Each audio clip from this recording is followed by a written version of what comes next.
It is time to wrap up season 1 here and get ready for the offseason. In today's episode of our draft only franchise on NBA 2K23, what we'll be doing is we'll be announcing our surprise player and our disappointment of the year. We'll be going through the playoff bracket and up to the draft lottery. We'll see where we'll pick in the draft, which will be in the next episode. So without further ado, let's start off with going through the season stats of our players to award surprise and disappointment of the year. When you go and kind of look at the candidates for this, I think Jalen Duren has to be considered for surprise player of the year. Yes, he was our best player and we expected him to be, but as we saw at the end of last episode, this guy ended up winning rookie of the year, and he has a pretty low potential in this game. And as you can see here, humbling to be named best rookie in the NBA. He has a pretty low potential, so getting a boost there would be pretty awesome for him.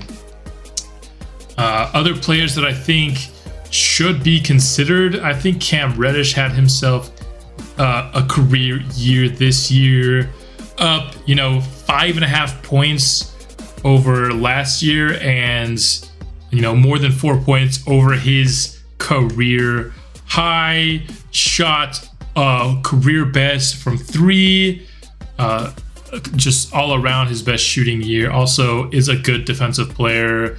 We saw him be able to make an impact on the guy he was defending when we switched him on, and he was kind of maybe torching somebody else. So I think Cam Reddish, our top 2 scorers, are both definitely there.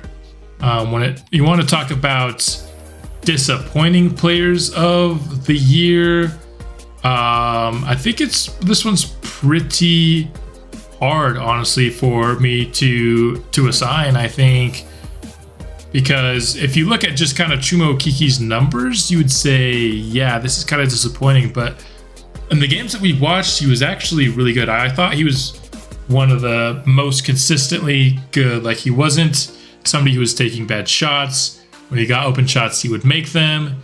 Good defender. So if you're going off simulation, you think Chuma Okeke. But if you go off the gameplay, I actually really liked what I saw from Okeke. So how do we judge that, right? I think Nembhard was honestly in the running for this from the majority of the year, but he kind of turned it around towards the end, had a couple of good episodes, and no one else up here really disappointed at all. So could you give it to Miles McBride, who only shot 31% when he actually got some run? You could. I think he also kind of played well during the episodes, though. So these are our top 2 for disappointment of the year, Okeke and McBride. And then our top 2 for surprise player of the year are Duren and Reddish. So without further ado, let's go ahead and announce who will be receiving each award, starting with surprise player of the year, which will be Cam Reddish. Yes, Jalen Duren was rookie of the year and he was really good, but I kind of thought if, we had an offense where he was the best player and we were trying to feature him, that he would put up these kind of numbers. Very good, but I was less surprised by his, boost in overall efficiency than I was by Cam Reddish. So what does surprise player and disappointing player of the year mean? In this game, it's going to be just a +2 potential for whoever gets the surprise player, and a -2 for the disappointment. Disappointing player of the year, just because I thought we saw consistently good episodes from Okeke, I will be giving it to Miles McBride. So he'll be getting a -2 to his potential this year. But the fact that we were using a guy who really only started playing towards the end of the year as the disappointed player of the year means I think that everyone played pretty decent. I mean, definitely would have been Mike Conley had he stayed with the team all year, because he was really, really bad for us. And I was expecting him to be, playing alongside Duren as our best player year 1, but we ended up trading him away. Isaiah Joe being kind of just minced beef defensively.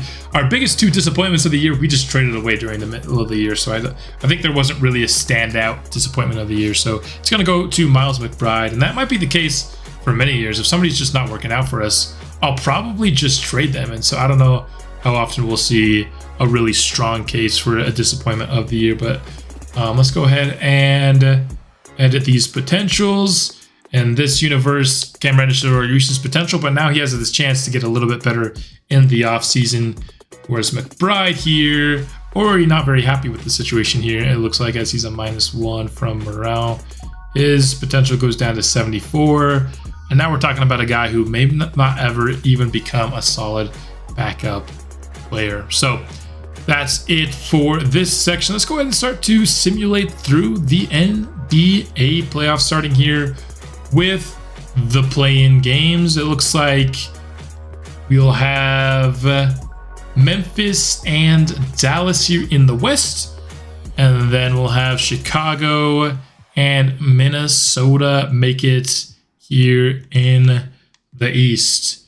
Let's go ahead and simulate. Let's see if we get any, game sevens. Then we might simcast a game 7 every now and then, just for fun, as this is obviously a draft only franchise here, but that doesn't mean we're not invested in how the rest of the league is doing.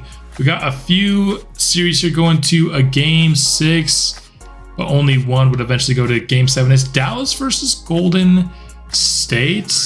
Let's just simcast into this game real quick here.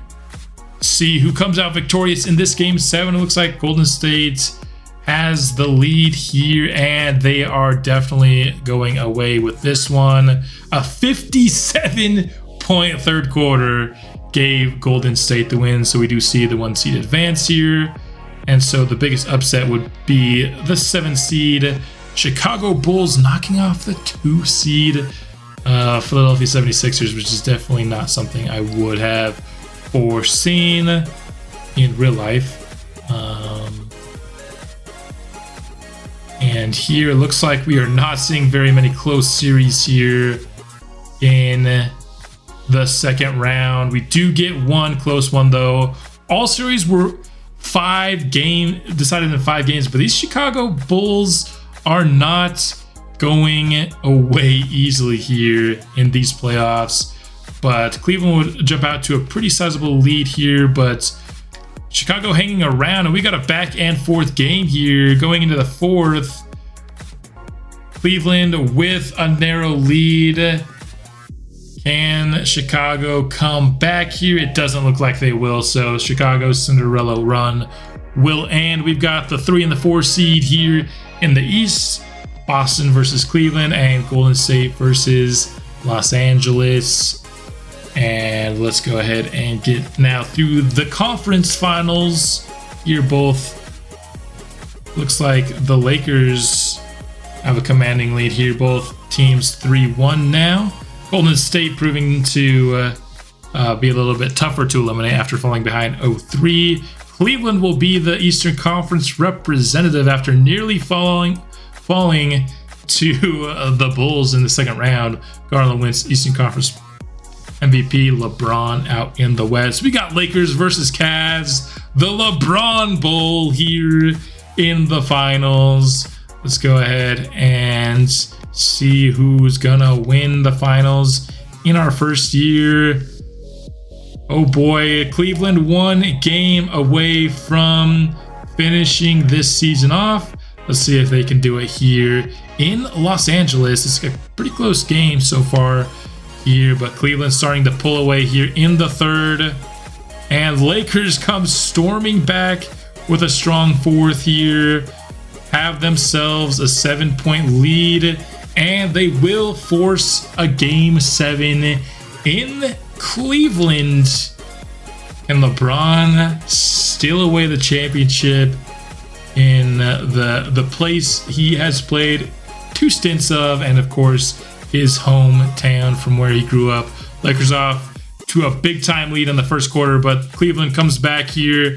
they've got themselves a double-digit lead, and the Cleveland Cavaliers will win the championship here in year one. Donovan Mitchell brings home Finals MVP, scoring 30 points a game, 4.5 rebounds, and 7 assists. So it was really the backcourt, as we saw. Garland winning Eastern Conference MVP, and then Donovan winning the Finals MVP. That carries Cleveland to the Finals victory in Season 1. But we've still got one more big-time thing to get to in this episode. We'll go through team meetings, and of course, also we'll go through the lottery, which is the biggest thing we're doing here. LeBron James decides to retire here. I'm going to overrule it here and with Chris Paul. I think they're both just too good to retire quite yet. Everyone else, I'm going to let them retire. Got Ingles here. We've got Rudy Gay, Udonis Haslem finally calling it quits. Greg Popovich also has decided to call it quits as a head coach. Wouldn't get the chance to coach Wembanyama here in this, franchise series, so maybe not as motivated to stay in the coaching realm here. Hall of Fame inductees will be Dwight Howard only. For a second, I was like, "Whoa, no LeBron James," but that's because I overrode his retirement. So I think that's a good call. Dwight Howard making it to the Hall of Fame, and his number will be retired by the Orlando Magic. So let's go ahead and see what is approved here. Have the trade deadline occur 1 week later. Sure, I don't care. Decrease the shot clock to 20 seconds. That's maybe something we could do later in the franchise to kind of shake things up, but I don't think we want to do it this early in the franchise. Do something that's going to affect the gameplay, that much. And so we'll keep it at 24 for now, but I could see, if this gets approved maybe later in, year 4 or 5 or something like that, I'd probably say yes, just to shake things up a little bit. But now is the time we have been waiting for, ladies and gentlemen, the draft lottery. Let's see where we end up picking. I'm going to go put on my businessman suit because that's what we do when it's a big time part of the franchise like the draft lottery. And the time has come. It is the NBA draft lottery. Keeping the hat on just because my hair looks like doo-doo right now. But we got the number 1 odds in the Jackson Baldwin lottery. And the Jazz and the Spurs are just behind us, of course. But anything really, if we get a top 3 pick in this draft, I will be satisfied. If we drop outside of that, gonna be a little bit more of a problem for me. I'll probably try to trade up to pick 2 or 3, like I said in a previous episode. If we do not get the number 1 pick, I'm not going to trade up for Jackson Baldwin. I just want whoever wins Jackson Baldwin wins Jackson Baldwin in this draft. But I would be willing to trade up for one of Petrovic or Freddie Staples. But first, we got to figure out where we land it all, baby. Let's go ahead and start this lottery. And for the back half, if nobody jumps up, I'll just skip it and we'll cut in for the top half of the lottery. But whether we get to the top half of the lottery or we get our first guy to jump up into the top 4, I will see you then. And that leftmost column went perfectly as predicted here. So we're now halfway through the lottery with no surprises here. But here in the top half is when things start to get a little bit more spicy, as these percentages are going up pretty heavily as we get closer and closer here to the top. But the Pistons will keep their 8th selection here, bringing up the Charlotte Hornets with the number 7 odds, and they are jumping up into the top 4. Seattle, like I said, I know I didn't say it, but I was thinking it. I just forgot to put in the words. I wouldn't have minded them jumping into the top 3 alongside of us, just to have, another fun young player on these expansion teams. But it looks like we are now in the top 4. Where will we land? Can we get the number 1 pick? This would be really, really exciting here. Hornets at number 4 brings us to pick 3. Who will it be here? Spurs are the favorites to land it, and it will be the Spurs. We've got top 2. Will we select first in this draft? win the Jackson Baldwin lottery, and no, we don't. We're picking second, dude. Oh, the Magic win the lottery for the second consecutive year. Oh, man, dude. I thought we had Jackson Baldwin in the bag, dude. Oh. Magic 1, Outlaws 2, Spurs 3 is how the top 3 will shake out in this draft. Man, Jackson Baldwin, how are they going to... With Paolo, Baldwin, and Franz Wagner, huh? Oh. And so it's time for us to now go ahead and talk about the pros and cons of each of the players that will be available for us here. But before I do that, I do want to change out of this business suit. It's not quite as comfortable as what I was wearing before. So I'll see you in a minute. And we're back. Just missed out on Jackson Baldwin. He would have been so sick, and small forward was definitely probably the position that we needed more than point guard or center here at this point in the series. And I think he just does everything, and it would have been such a cool player to build around. But I'm not going to trade up to the number 1 pick. I said that previously. Orlando Magic, you got Jackson Baldwin. Do with him what you please. Mirko Petrovic. So that's Mirko Petrovic versus Freddie Staples. That becomes the real debate here with our second pick overall. I think Mirko Petrovic, if you just look, he looks like he's better than Freddie Staples. He has 2 more badges. He's 4 more overall from what our scouts have said, and he's not a 6'2" player to build around in a game of both basketball and in 2K where it's tough to build around shorter players. And so do you take Mirko Petrovic? I think in a vacuum, if you're starting a team from scratch, I would take Mirko Petrovic over Freddie Staples. The only problem is we just had a center win Rookie of the Year for us, and of all the guys on our team, he's the only guy that I'm confident can be a long-term starter on the entire roster. And so do you draft someone in that same position? It's a tough thing to say. I think it's honestly really similar to the Charlotte Hornets dilemma in this last draft, where they had Scoot Henderson and they had Brandon Miller. And a lot of people had Scoot Henderson rated over Brandon Miller, but the Hornets viewed Brandon Miller as the better fit, and they ended up taking him. And many people thought that was a mistake. Honestly, myself included, I would have taken Scoot Henderson at the number 2 pick if I was, in charge of the Charlotte Hornets. But for me, my biggest draft philosophy, I follow the draft religiously for both NBA and the NFL, is just don't reach tiers. Find somebody that maybe fits you better as long as you're not reaching tiers. So is Mirko Petrovic an entire tier above Freddie Staples? 4 overall seems like a lot. 2 badges, though, doesn't seem terribly different. The big thing with Freddie Staples that gives me pause is he's 6'2". How successful are you going to be building around a 6'2" player? We've seen guys like Isaiah Joe just get taken to town all day, every day when he was on the court just in season 1. Freddie Staples is a much better defender here. If we look here at his ratings, a perimeter defense, looking at his stats, he was averaging 4 steals. He's just a much better perimeter defender than Isaiah Joe. But how effective can you be on offense when you're 6'2"? It's just harder to get off clean shots.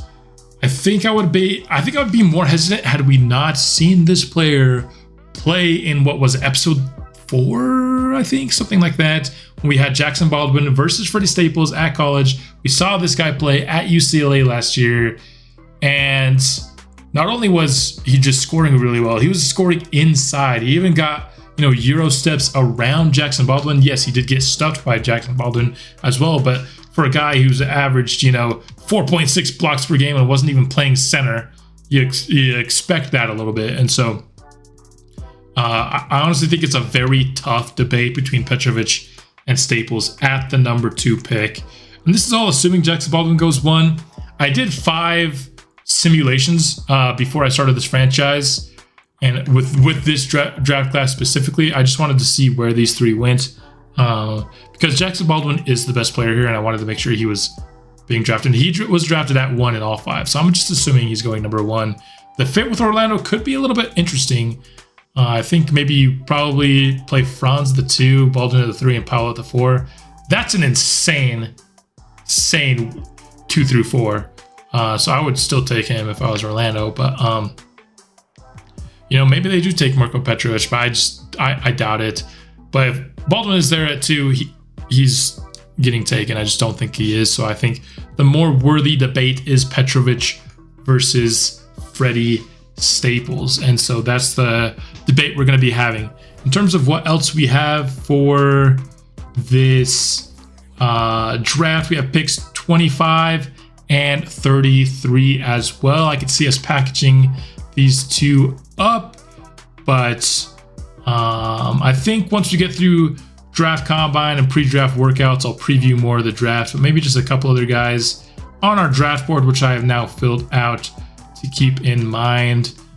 Bradford Reeves, talked about him. He's turned 21. He's just a good shooter. It looks like has his potential been changed? No, it's a C potential, but here it says All-Star, which is very interesting because those two seem to contradict each other. My favorite thing about him, though, is just his badges. He's got 5 badges, and he plays guard, which we desperately need. That could also be another point in the favor of Freddie Staples, who I have at 3rd on our big board, just because he's 3rd overall, and I didn't want to really decide who I would take it to. I honestly want to hear your thoughts. Staples or Petrovic? You're in my spot. Who are you taking at the number 2 pick? I think it's, as much as I wanted pick number 1, I think pick number 2 is fun because that's where the debate is, right? If we got pick 1, it was Jackson Baldwin, no question. If we got pick 3, it was whoever was left at the 3, no question. Pick 2 is probably the most fun outcome, if not my favorite, just because I would have loved Jackson Baldwin, like I said. But having that debate between is it Petrovic or is it Freddie Staples, that's only going to happen at the number 2 pick. So for the sake of content and having to decide, I don't hate that we landed there. Another guy I really like is Dion Haywood here. He's got 3 badges. He's a guard who can score. I think we definitely need scoring, especially from our second unit. So I wouldn't mind taking him. He's definitely going to be a trade up away. He didn't even need to slip from these rankings a little bit. He's projected to go pretty much where he's ranked. So that's an option for us. Another guard I like, Michael Collins, 6'4", mostly just a playmaker right now. So he's probably not even going to be as good as McBride next year. Eric Morris, only 6'2", but another really good playmaker and athlete with good potential. And then kind of with that, if we don't trade up with that 33rd pick, a couple of centers I like Kelly Hendricks here. B+ post defense, A+ rebounding, 7'2". It's kind of what I want. Our backup center. On that, also Dylan King. More of like a stretch 5, which could be interesting. Rebounding, I would like to be higher though. And Francis Shaw is the only guy on our draft board who doesn't have 100% scouting. And even if we send him in for a draft workout, I don't think he'll get all the way up to 100%. But I will probably bring him in nonetheless just to get a more accurate scouting report on him. Unfortunately, we couldn't get him up to 100%. We got more guys on our list. We'll probably preview more of them in the actual offseason episode, which will be coming out soon. That's all I got for this one. Please let me know, who would you take at number 2? Freddie Staples or Marko Petrovic? And I'll definitely take some of your opinions into consideration when we are actually on the clock in next episode. But that's all I've got for this one. I'll be back soon with another, and I will see you then.